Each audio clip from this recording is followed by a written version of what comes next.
রাজনীতিবিদদের গালি দেওয়ার আগে আজকের এই ভিডিওটা একটু মনোযোগ দিয়ে শুনবেন। আমি আমার ভিডিওগুলোতে কোনো দলভিত্তিক কথাবার্তা বলি না, যেখানে যেটা সমালোচনার বিষয় সেটা ফোকাস করার ট্রাই করি।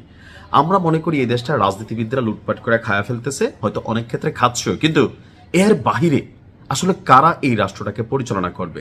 যাদেরকে আপনি ক্ষমতার চেয়ারে বসাবেন সে কি ক্ষমতার অপব্যবহার করছে? যার কাছে আমানত থাকছে তিনি কি সেটার খেয়ানত করছেন, নাকি শুধুমাত্র পলিটিশিয়ানরা করছেন?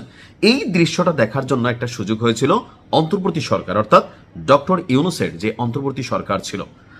আজকে আমার কাছে খুবই আশ্চর্যজনক একটা বিষয় লাগছে যে ডক্টর ইউনূস সাহেব তো সুযোগ সুবিধা নিচ্ছেন, সেটা আলাদা।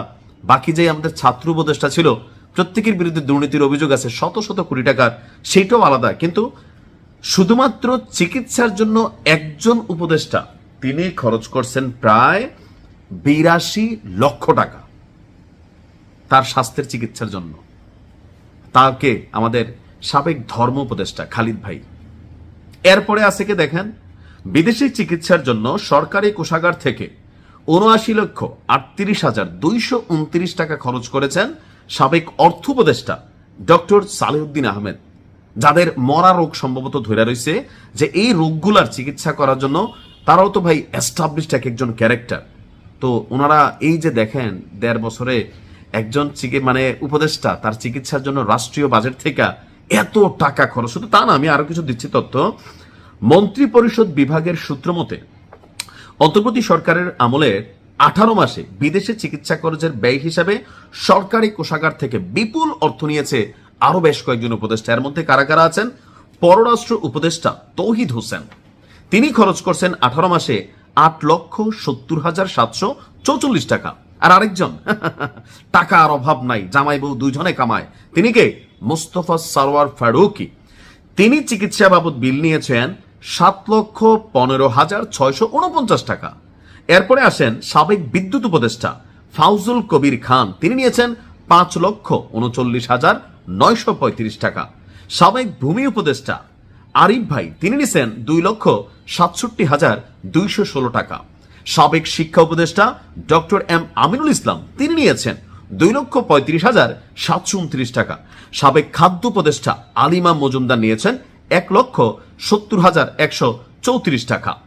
ট্রান্সপারেন্সি ইন্টারন্যাশনাল অর্থাৎ টিআইবির নির্বাহী পরিচালক বলছেন, নিয়ম অনুযায়ী কোনো মন্ত্রী বা প্রতিমন্ত্রী মর্যাদার ব্যক্তি অসুস্থ হলে সরকার তার চিকিৎসার ব্যয় বহন করে। জরুরি প্রয়োজন হলে বিদেশেও চিকিৎসার ব্যবস্থা করা যেতে পারে, তবে এটি কোনো মাসিক বা বার্ষিক চিকিৎসা ভাতা নয়, অর্থাৎ সরকারিভাবে তারা এগুলা ভোগ করার সুবিধা আছে।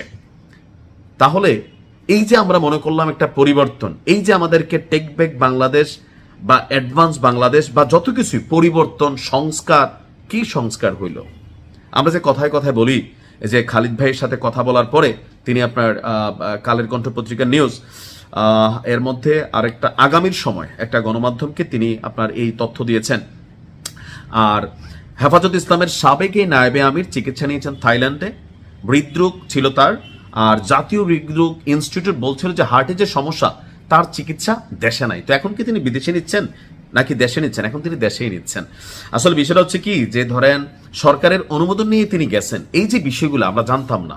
আমরা মনে করতাম যে ভাই এই দেশে চিকিৎসা করবে আমাদের সরকার, যে 18 মাসে এই দেশের হাসপাতাল সেক্টরগুলোকে একদম সিঙ্গাপুর বানাই ফেলবে, অথবা অন্যান্য সেক্টরগুলোকে। আসলে কি আদৌ কোনো কার্যকর ভূমিকা নেওয়া হয়েছে? এক একজন চেয়ারে বসছে, আজীবনের যত রোগ ছিল সবগুলার শুদ্ধ গোষ্ঠী সহ চিকিৎসা করে আসছে রাষ্ট্রীয় টাকা খরচ করে। তাহলে মন্ত্রী এমপিরা খরচ করবে না, চিকিৎসার জন্য বিদেশ যাবে না? আমরা কি এগুলো সমালোচনা করার যোগ্যতা রাখি? যাদেরকে ক্ষমতায় বসানো হয়, চেয়ারে বসানো হয়, তারা প্রত্যেকেই তাদের যত সুযোগ সুবিধা আছে প্রত্যেকটা আদায় করে। আমি এই অন্তর্বর্তী সরকার বসার আগে একটা কথা বলছিলাম যে আমাদের ছাত্র উপদেষ্টারা বা এই যে ডক্টর আসিফ নজরুল সহ যারা আছেন, তারা যখন ক্ষমতায় যাবেন তাদের উচিত হবে আগামী দিনে যারা রাজনীতি করবেন, আগামী দিনে যারা রাষ্ট্রটা পরিচালনা করবেন, তাদের জন্য একটা গাইডলাইন দেওয়া, যে দেখো রাষ্ট্রের এই সুযোগ সুবিধাগুলো আমরা নিচ্ছি না, আমরা চিকিৎসাটা দেশেই করছি, আমরা সরকারি গাড়ি ঘোড়া যানবাহন ব্যবহার করছি না, আমরা পাবলিক ট্রান্সপোর্ট ব্যবহার করছি। অর্থাৎ সবগুলা জিনিস যেগুলো নিয়ে আমরা স্বপ্ন দেখি, সিনেমাতে দেখা ভাবি, একটা জিনিস ডক্টর মোহাম্মদ ইউনূস একদিন জ্যামের মধ্যে পড়ে আমরা ভাবছিলাম এই ছবি ভাইরাল যে তিনি পাবলিকলি জ্যামের মধ্যে আটকে আছেন। আসলে হয়েছে কি, জ্যাম সারানোর মতন পুলিশ ছিল না ওই মুহূর্তে। যেদিন থেকে পুলিশ অ্যাক্টিভ হয়েছে ডক্টর ইউনূস একা রোডেই চড়ছেন। তো সেখানে এখন তারেক রহমানের সমালোচনা করা লাভ আছে? কোন সুযোগ সুবিধাটা কে কম নিছে? এবার উপদেষ্টা নাহিদ হোক, মাহফুজ হোক, আসিফ হোক, আর সাবেক উপদেষ্টা খালিদ ভাই হোক বা অন্যরা হোক, আমার কাছে মনে হয় যে একটা গাইডলাইন যে থাকে না, যে এরকম একটা সিলেবাস, যেমন আল্লাহ রাসূল তার জীবনীতে একজন মুসলিম নেতা কেমন হবেন তিনি দেখাই গেছেন, ওমর তিনি দেখিয়ে গেছেন, হিন্দুদের ধর্মে হয়তো ভগবান রাম আরো যারা আছেন তারা দেখিয়ে গেছেন, খ্রিস্ট ধর্মে জিসাস ক্রাইস্ট দেখাই গেছেন। আমাদের জন্য রাজনীতিতে কারা এমন ব্যক্তি? আদৌ কি আর আসবে এই সুযোগ? এগুলো দেখলে এখন ভাবি যে রাজনীতিবিদদের গালাগালি করে লাভ নাই ভাই। দিন শেষে যেই চেয়ারে বসে তার মধ্যেই এই পোকা ঢুকে সুবিধা নেওয়ার, যেটা সুবিধা সবাই নিছে, কম বেশি সবাই নিছে। সমালোচনার কোথায় করবেন? ভালো থাকুন, আসসালামু আলাইকুম।